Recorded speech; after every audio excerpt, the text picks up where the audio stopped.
सभी साथियों को नमस्कार। मैं अमित प्रभाकर। फ़िलहाल मैं चेन्नई जोन पे पोस्टेड हूँ। चेन्नई जोन के सेलम डिवीज़न पे टीआरडी पोस्ट पे पोस्टेड हूँ मैं। जैसा कि अभी सभी लोगों को पता चल गया है कि केंद्र सरकार ने 8वें पे कमीशन को प्रस्ताव को मंजूरी दे दी है। 1 जनवरी 2026 से लागू होना है।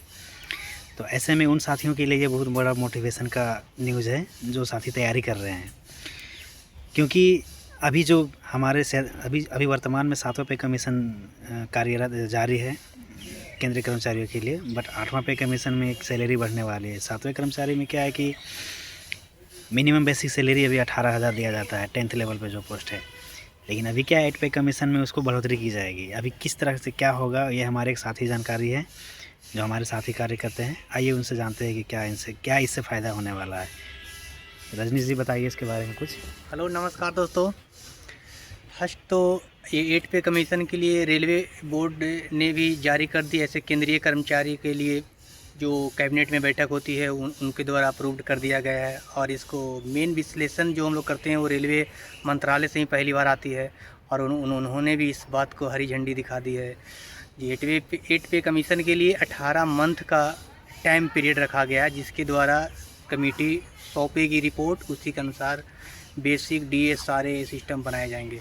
लेकिन इसमें सबसे बड़ी खुशखबरी ये बात है कि जब 6ठा पे कमीशन था तो उस समय सैलरी 7,000 थी, लेकिन उसको जब 7वां पे कमीशन आया तो उसको डायरेक्ट इंक्रीज करके 18,000 कर दिया गया, यानी डबल किया गया, यानी डबल से भी ज़्यादा किया। डबल से भी ज़्यादा किया। सोचिए तो इस बार क्या उम्मीद है?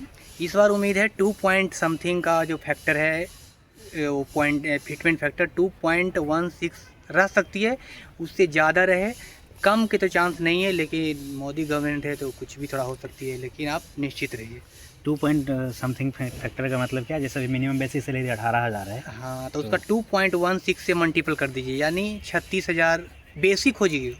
वो फुल सैलरी नहीं है, वो बेसिक है। हाँ, उसके बाद जो डीए वगैरह ऐड होता है, जो कुछ अलाउंस वगैरह ऐड होते हैं। हाँ, तो सैलरी कुल मिला के 45-50 तो चल ही जाएंगे आराम से। 45 प्लस ही रहेगी, उससे कम होने की कोई चांस नहीं है। हाँ। और इसमें क्या है कि जो महंगाई भत्ता है वो सब बढ़ेगी। ऐसा नहीं है कि खाली बेसिक बढ़ती है, उसके बाद भी जो ट्रेवलिंग अलाउंस होता है जो टीआरडी पोस्ट के लिए, आप नोट कर लिए, टीआरडी पोस्ट का सबसे बेनिफिट है टीए, जो हम लोग मंथली एक एम्प्लॉय को 15 पॉइंट मैक्सिमम है, लेकिन उससे कुछ कम ही रहती है।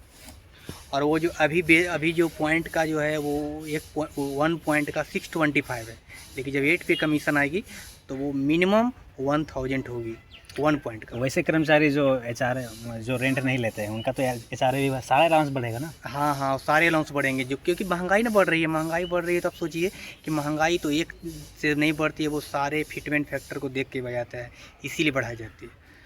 तो आप जैसे नए युवा जो तैयारी कर रहे हैं कुछ भी पोस्ट के लिए, चाहे एसएससी हो, रेलवे हो, उसको आप क्या कहना चाहेंगे उन लोगों के लिए? मैं उन लोगों को सिर्फ एक ही सलाह दे देना चाहता हूं कि अगर 24 घंटे समय अगर मिल रही है आपको, अगर खुदा न खास्ते आपके पास समय है, तो आप एग्ज़ाम की तैयारी में जी जान से लगा दीजिए। क्योंकि अगर एक सीट आप ले लेते हैं तो आपका जॉब आपके लिए नहीं है, आपके पूरे फैमिली के लिए पूरे फ़ायदेमंद होगा। आप सोच के देखिए, अगर आपको पढ़ने का मन नहीं करता है तो आप अपनी माँ का फ़ोटो या पिताजी के हालात को रख के पढ़िए।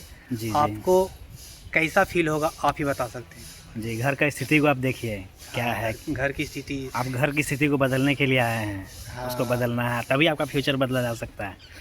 तो ये एक मोटिवेशन के रूप में आया है। बहुत अब ज़रूरी है कि आप आगे बढ़िए, पढ़िए, ध्यान दीजिए।